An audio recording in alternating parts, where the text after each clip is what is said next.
Hi, welcome to Parametric House.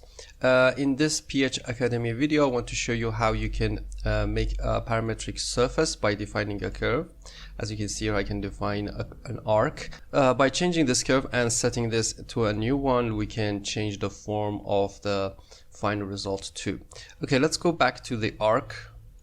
We are also going to use 2 points, one to define the distance of the scaled curve. As you can see here, this is exactly the scale of this arc, so I can change the location of that, and also another point to define the scaling, so I can also play around with this point to scale it exactly how I want. So we can convert that into a surface, as you can see here, easily. After producing the surface, we're going to talk about some mesh basics. As you can see here, the resolution and how exactly we're going to divide the divisions of the mesh on the arcs or the curves. Then we're going to define a geometry to select a part of the mesh. Here, as you can see here, the windows of this structure maybe, and we can scale that differently in the X and in the Y direction, so I can change that and produce different results. So let's get started from scratch. What I want to do here is to draw an arc. I can go to the front view, for example, and use the 0 as the center, use the shift key to put it on the X vector, and just draw it here. With the shift key again, I can make a half arc. Let's go again to the perspective, and let's change the C plane to top to get to the complete perspective view. And I'm going to go to the params menu, and in the geometry curve, I'm going to right click and select this arc. Okay, now we have that in Grasshopper. What we want to do is to define a point, so I'm going to also define a point, set one point, and this point is going to actually help us to control the distance of the second arc, which is going to be scaled. So we're going to use this distance to define the linear array. So I'm going to go to the transform and use this linear array component. We want to linear array this curve. Okay, the direction is obviously here the Y, so I'm going to say Y direction. You can also find that in the vector unit Y, unit X, unit Z. Okay, I'm going to give that to the direction. And obviously the count, so I'm going to say from 3 to 20. This is going to be the array, okay? What we need here is the distance. Whatever factor you give to here, it's going to be the distance. So if I say 2.2 and give it here, you can see that this is going to be the distance between that. Okay, instead of using the number slider, I want to give you a technique which I think is really helpful. Maybe you are stuck in a situation and you want to use a point for a distance, which I think is good for visualization. So what I want to do here is use a tool called project here, project onto a plane. Here you can find it in transform, project an object onto a plane. So what I want to do is to project this point, and the plane is really important, and what I want to do is to project it on the plane of this curve. You can simply go to the params menu and connect a plane. If the curve is flat, as you can see here, it's going to, let's make the plane a little bit bigger, so I'm going to make it like 10.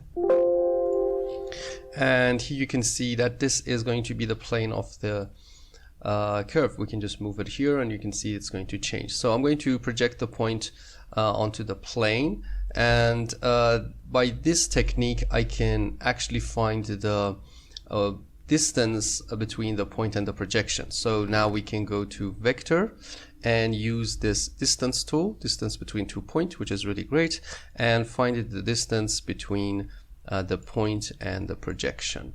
Now you can give that as the distance for the array. So I'm going to use this as the distance indicator, and as you can see here, I can change that easily. So that's also another way of defining the distance. We can also change the number here. After defining the distance, we want to also define a point for the scaling, but before that I want to pick up these curves and put them into one group. The reason is that we want to scale these curves a little bit bigger, so the form is going to be like a smooth NURB surface. So we need to pick actually these curves and put the other curves into another group, which is not going to be scaled, okay? To do that, I think that the best way you can use that is to use dispatch. So you can search for dispatch, which is this tool, or you can find it in sets, list, and dispatch. So the dispatch is going to help you to dispatch the items into a list of true and falses. Anyway, I give the curves to here to the list. Let me just turn this off. And for the default dispatch pattern, it's a true false. So it's going to say this is true, this is false, this is true, this is false. And the default pattern is really what we need. We don't have to change that. And now if I just select a curve and connect it here, and to see the list A and list B, this is going to be list A and this is going to be list B.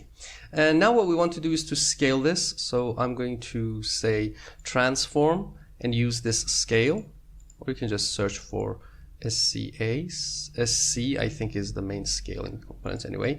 I'm going to give these arcs to the geometry I want to scale. The center of the arc is really important. If we don't give anything, it's going to by default be 0, 0, which as you can see here, it's bringing them a little bit back. So what we have to do here is to scale them at the center of the arc.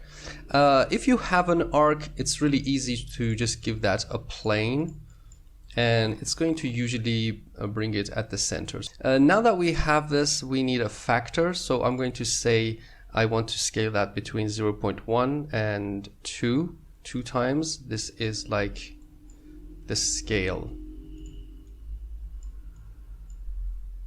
And let's just turn this off. So here you can see that we can make them bigger or smaller. Okay, so that is another way of scaling.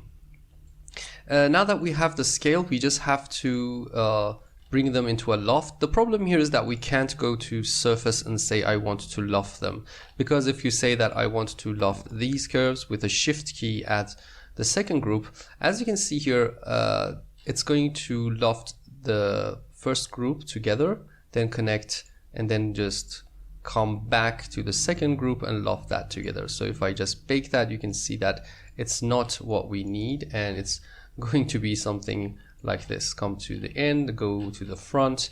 That's obviously not correct. So when you have two set of groups that you want to bring back, because we dispatch them with the pattern, we're going to use weave, which is something like an opposite of dispatching.